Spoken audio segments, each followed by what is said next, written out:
A recent study claimed vegans have more bone fractures. Is this true?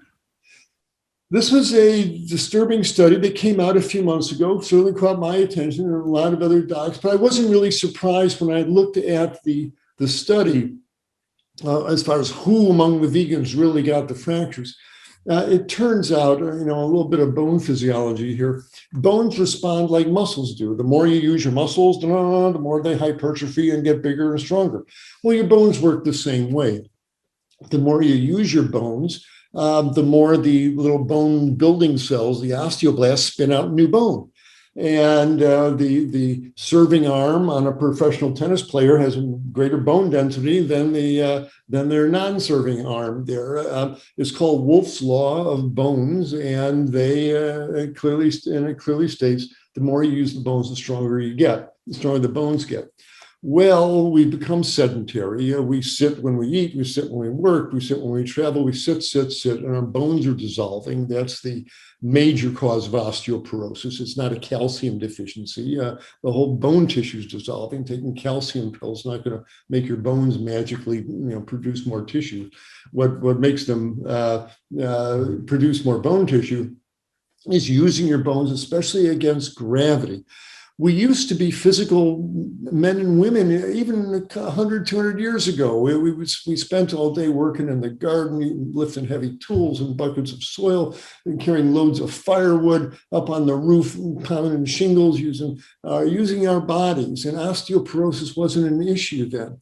But now we've become so sedentary that our bones are dissolving. And when you look at the vegans who may have and that you do need, good 500-700 milligrams of calcium at least.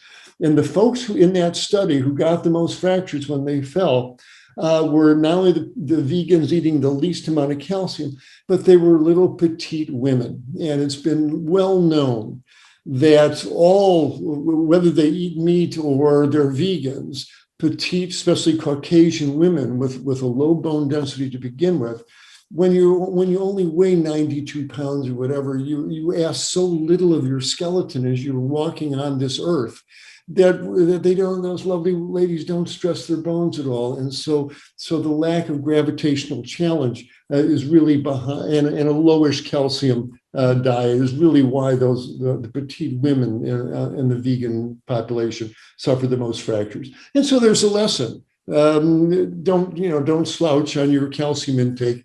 More is not better. It's not a matter of taking handfuls of calcium tablets. And I would never, if a woman needs supplements, 200, 300 milligrams of calcium in a supplement is enough, because the rest you should make your 700 milligrams of calcium from all the dark green leafy vegetables you're eating. You should be having big helpings of kale and chard and broccoli and Brussels sprouts. And calcium fortified soy milk. There's places to get calcium in your diet, and so you should do that. Don't rely on these calcium tablets, because that can calcify arteries and set you up for blood clots. It's not a matter of taking those calcium tablets, but very importantly, as I mentioned in my videos, like one called Healthy Bones on my website, got to use your bones. And I recommend certainly the petite women, but all people on plant-based diets or who are at risk of osteoporosis, get a little weighted vest off Amazon or online there, and a little 5-pound, 7-pound weighted vest. Grab a couple of 3-pound hand weights, put on a sweatshirt, and go for a walk. And there's 1,000 steps in a mile. And so you walk a mile with a light weighted vest and a couple of hand weights. Every step you take, a little wow of weight force goes down your spine and down your hips 1,000 times every mile that you walk. And it's that repeated gravitational force going down your bones. That's what wakes up the osteoblasts. Then they'll spin out new bone.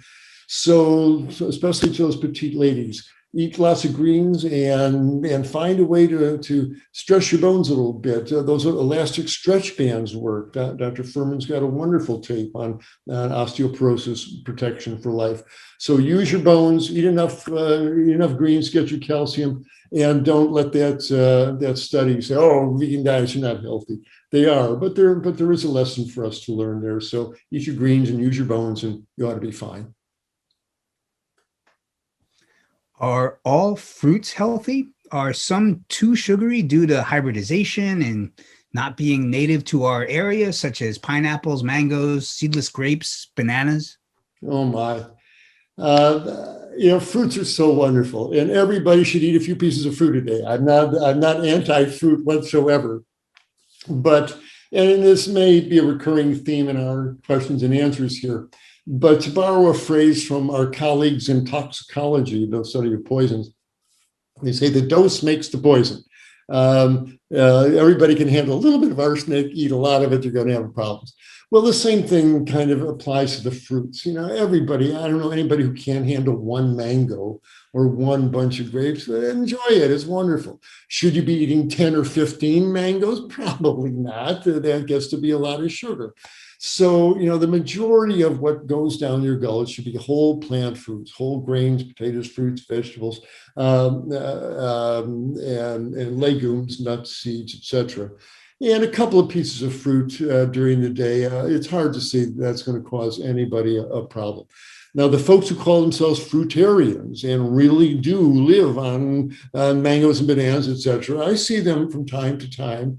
I can't say they look like they've got glowing health. Often their teeth are in terrible condition from all the sugar and the acids really dissolve the enamel off the teeth there. It can be a really risky diet that way. And I don't know what all that fruit sugar is, what kind of microbes that's spawning down in their gut as well. And I have some concerns about that and whether they may be shortchanging themselves of various nutrients. So I'm not a big fan of pure fruit diets. And those folks, as I said, because of the dysbiosis they create, dental health, possible infection, gum infections. Though if you're eating that fruit on that level, it might be too much fruit sugar. But by and large, if you're eating, grains and legumes and vegetables, etc., a couple of apples or a banana or a mango a couple times a day, enjoy it. You have no fear about them.